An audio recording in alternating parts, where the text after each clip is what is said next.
I'd been invisible in this family for 29 years. The youngest of three, the one who never quite measured up, the daughter who chose art school over business school, the disappointment who worked as a freelance graphic designer instead of joining Williams and Associates, our family's mid-sized manufacturing firm. My sister Jennifer was the golden child. MBA from Wharton, VP of Operations at 26, Dad's right hand, Mom's pride and joy. My brother Marcus ran the sales division, drove a Tesla, lived in a penthouse downtown. They wore designer suits to family dinners. I wore thrift store cardigans and had paint under my fingernails. Sarah's doing her little art projects again, Jennifer would say at Thanksgiving, her voice dripping with condescension. How charming. Mom would smile tightly. Well, not everyone is cut out for real business. Dad barely looked at me anymore. I'd stopped being relevant to him the day I turned down his offer to work in the mailroom. Start at the bottom, work your way up, he'd said. I'd chosen a scholarship to an art institute instead.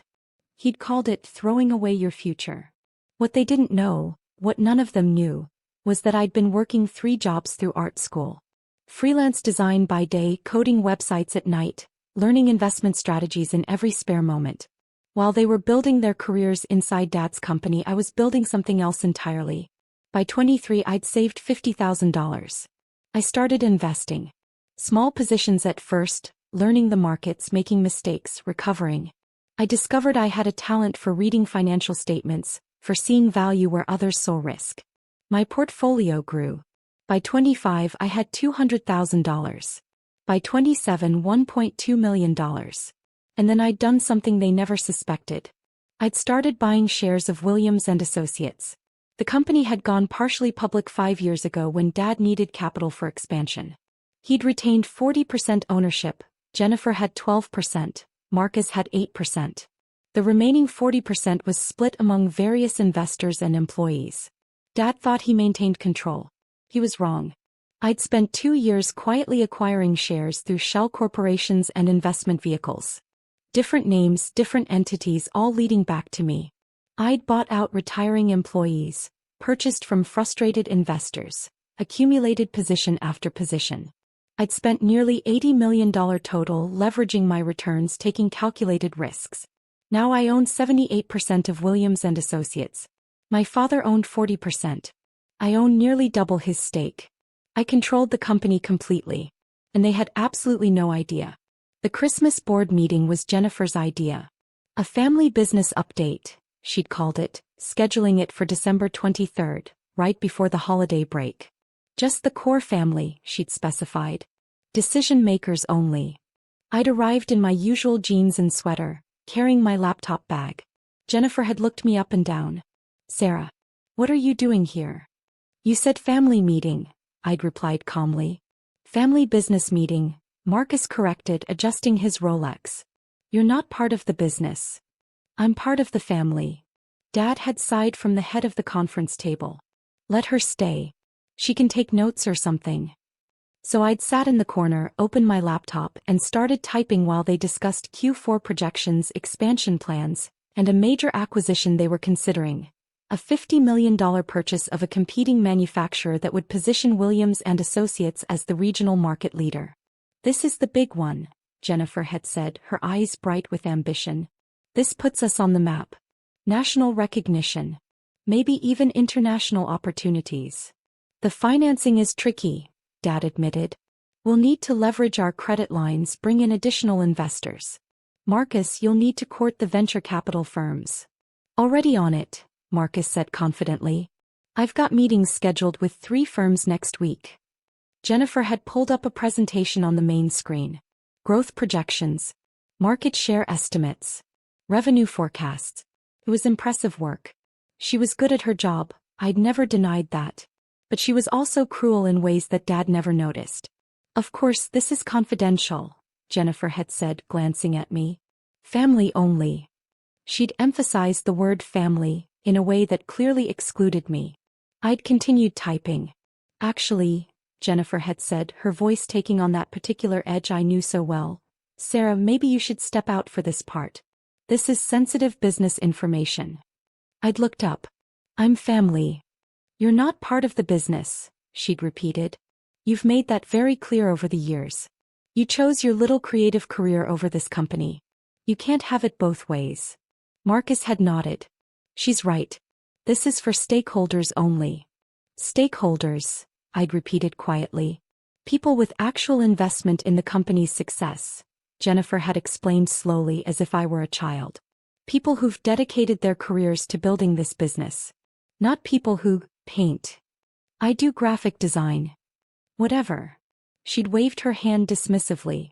The point is, you'll never be part of this company. You made your choice. This is for successful people. Dad had nodded his agreement. Jennifer's right, Sarah. This isn't personal. It's just business protocol. You understand. That's when my phone had buzzed. A message from Catherine Chin, my investment advisor at Hartwell Capital Management. The firm that managed my portfolio. The firm that held my controlling interest in Williams & Associates under various legal entities. The preview on my screen read, Ms. Williams, your $94 million controlling shares are ready for liquidation if you choose to proceed. Board documentation prepared. Awaiting your instruction. I'd stared at the message for a long moment. 29 years of dismissal.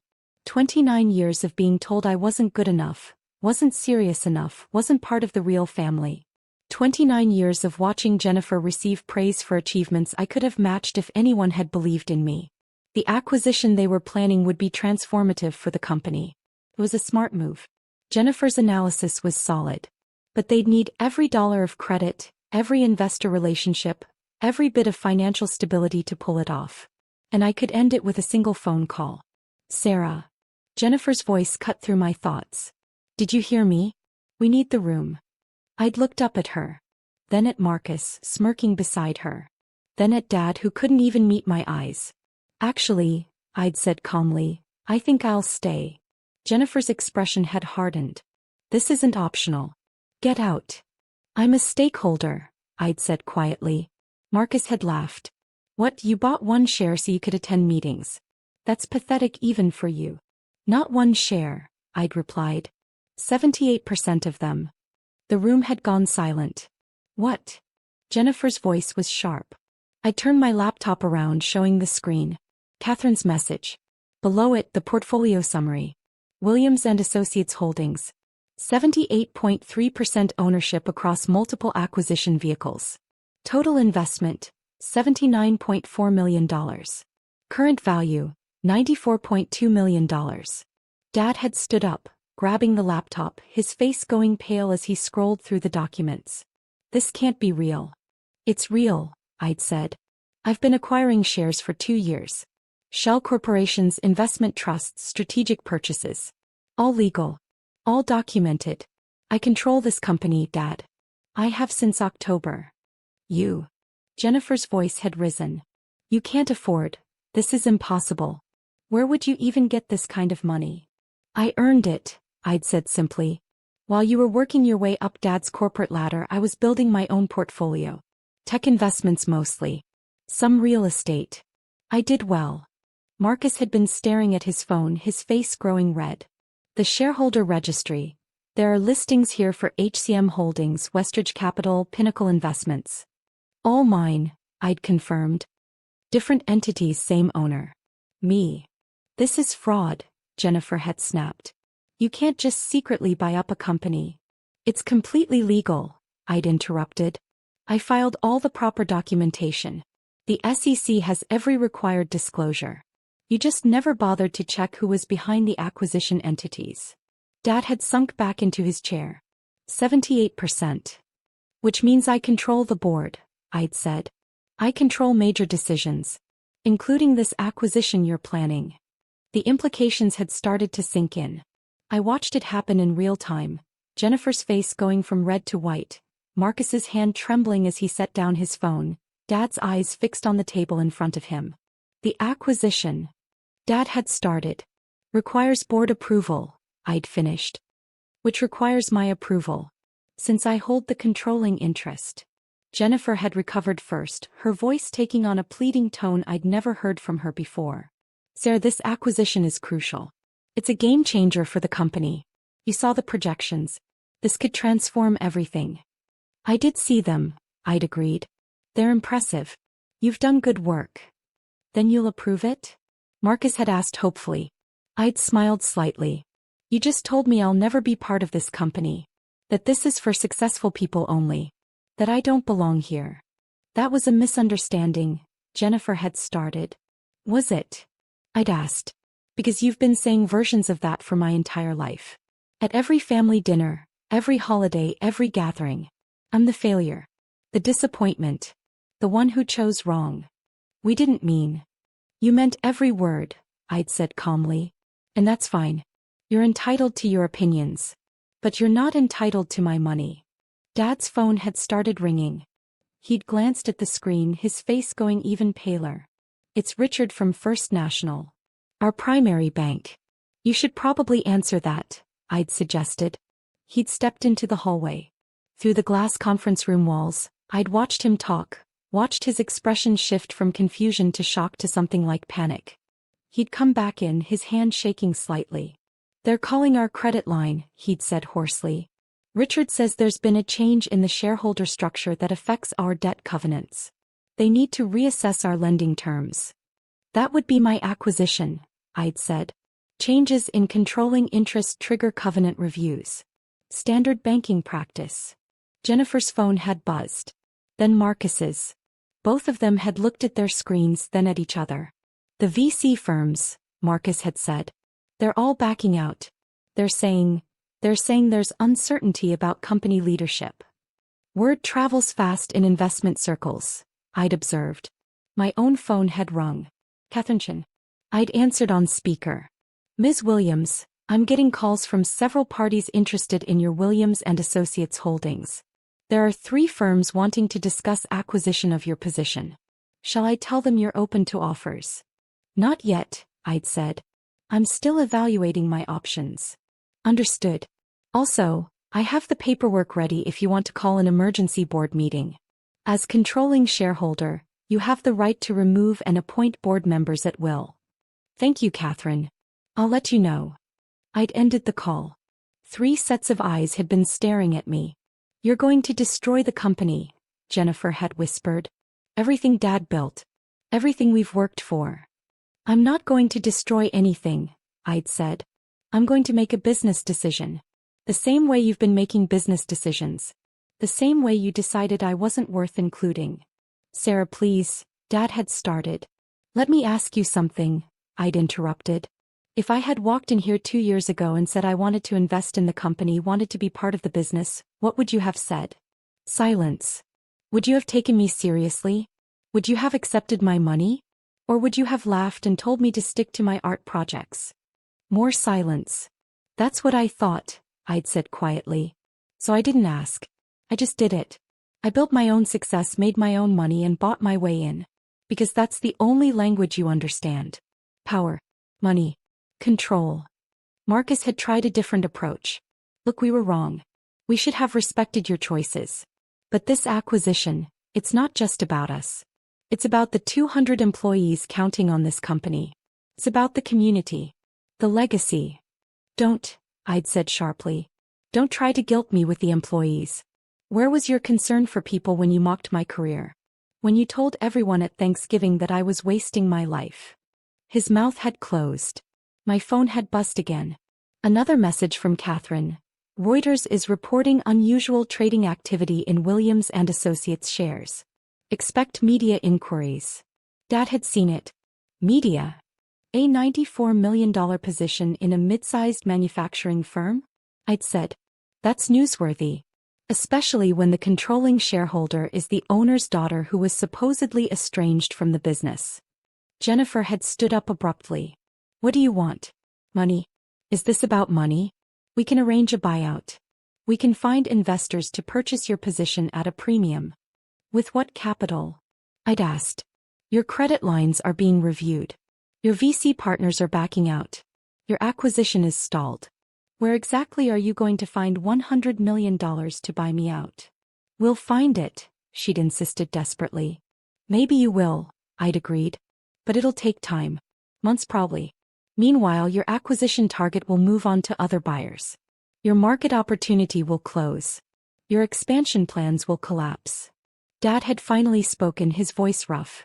What do you want, Sarah? I'd looked at him for a long moment. My father who'd barely spoken to me in 5 years. Who'd written me off as a failure, a disappointment, a waste of potential. I want respect, I'd said simply. I want to be treated like a member of this family, not an embarrassment you tolerate at holidays. I want acknowledgement that I'm successful too, just in a different way than you planned. Done, Jennifer had said immediately. Absolutely.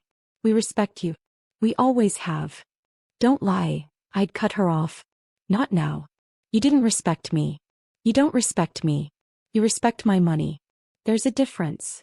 My phone had rung again. This time it was a number I didn't recognize. I'd answered. Ms. Williams? This is David Stanton from the Wall Street Journal. I'm writing a piece about your acquisition of Williams & Associates. Can you comment on your plans for the company? I'd put the phone on speaker. I'm still evaluating my options, Mr. Stanton. There's speculation you might liquidate your position or force a sale of the company. Can you address those rumors? No comment at this time. What about the relationship with your family?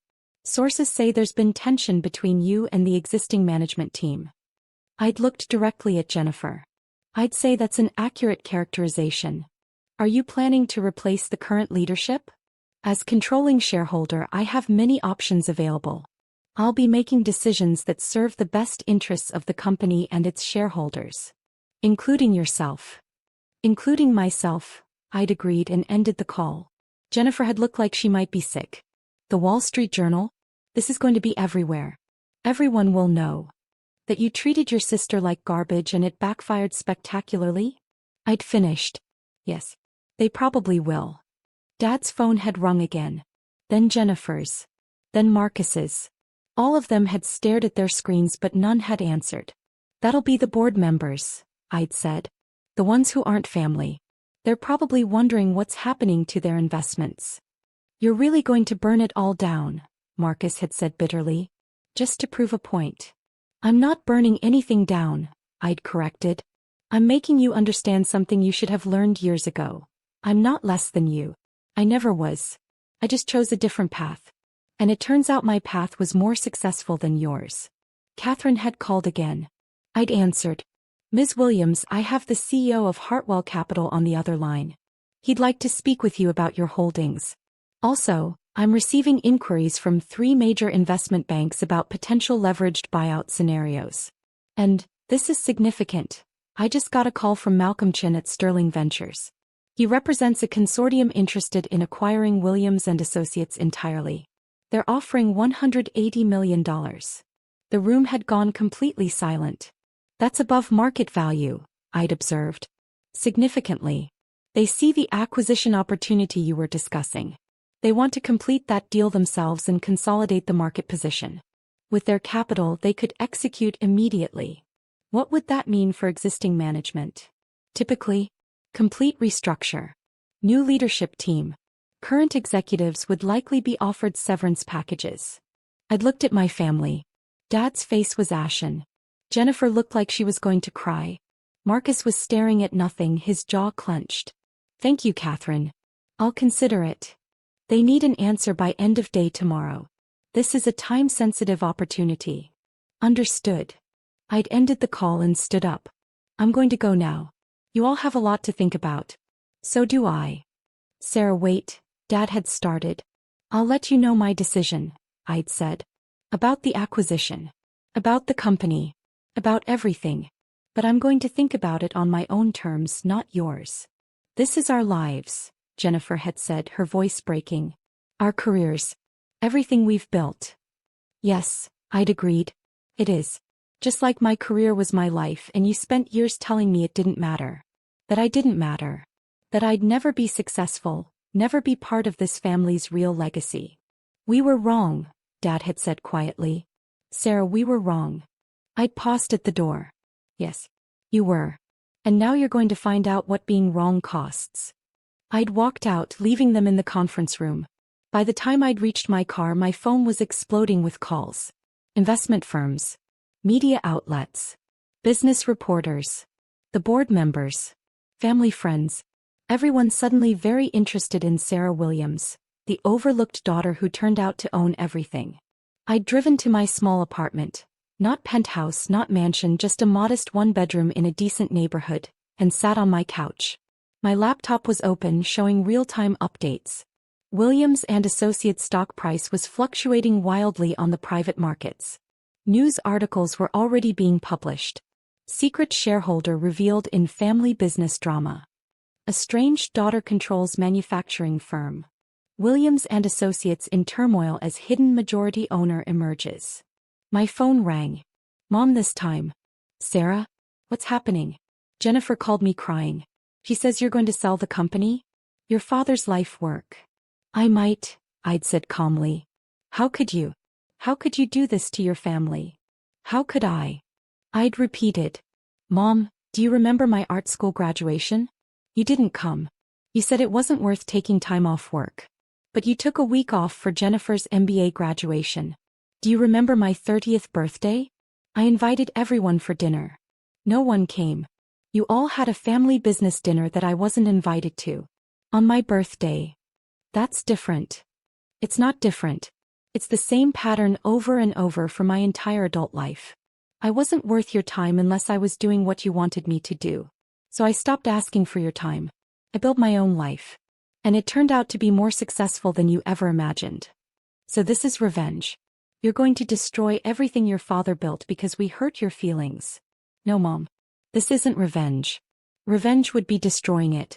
I'm considering my options as a businesswoman with a $94 million investment. That's what successful people do, right? Make hard business decisions. She'd been silent. I'll let you know what I decide, I'd said and ended the call. The next 24 hours were chaos.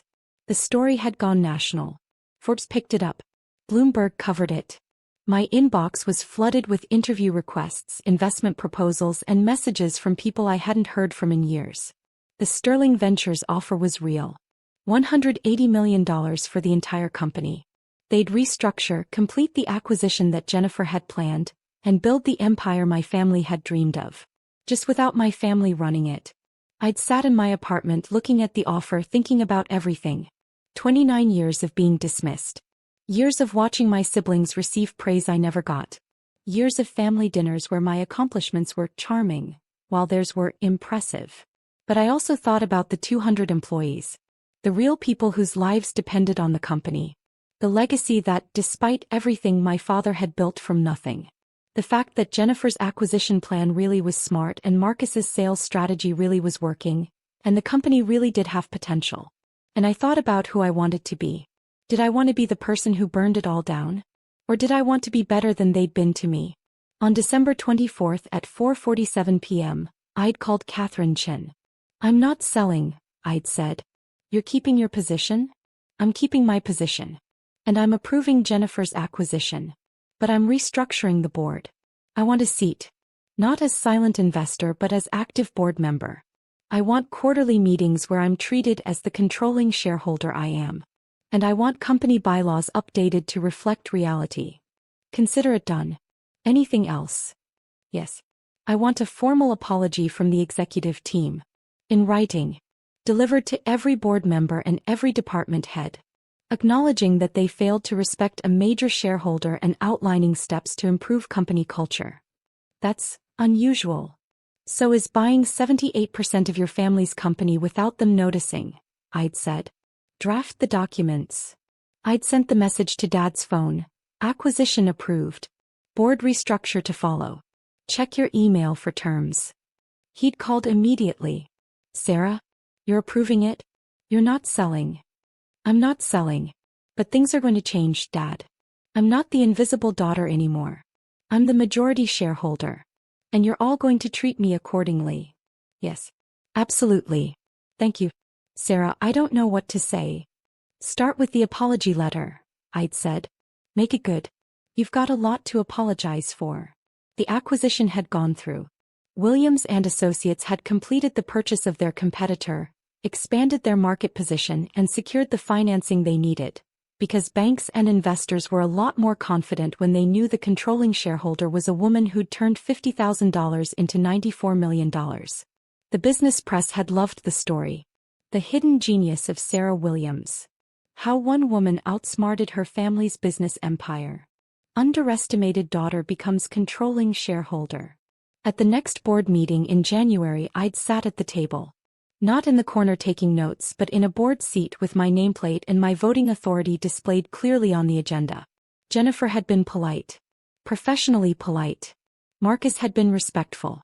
Dad had been different. Quieter. More thoughtful. Less dismissive. Before we begin, Dad had said, I want to formally acknowledge Sarah Williams as our controlling shareholder and welcome her to the board. We're grateful for her support of our expansion and look forward to her guidance going forward. It wasn't the emotional apology I might have wanted years ago. But it was acknowledgement. It was respect. And it was real. After the meeting, Dad had caught me in the hallway. Sarah? Can we talk? It stopped, waited. I owe you more than what I said in there, he'd said quietly. I owe you an actual apology. Not a corporate statement. A father's apology.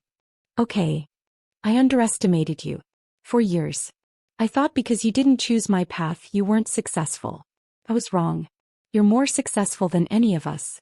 You're smarter than I gave you credit for. And you're a better person than I've been to you. I'd felt something loosen in my chest. Thank you. I'd like to try again, he'd said. If you'll let me. Not as chairman to shareholder. As father to daughter. I'd looked at him for a long moment. That's going to take time. I understand. But I'm willing to try. He'd nodded, his eyes bright. That's more than I deserve. I'd walked out of that building as a different person than I'd walked in. Not because I'd gotten revenge. Not because I'd destroyed anything. But because I'd proven, to them and to myself, that I was exactly as capable, as intelligent, and as successful as I'd always known I could be. They just needed $94 million worth of proof to see it.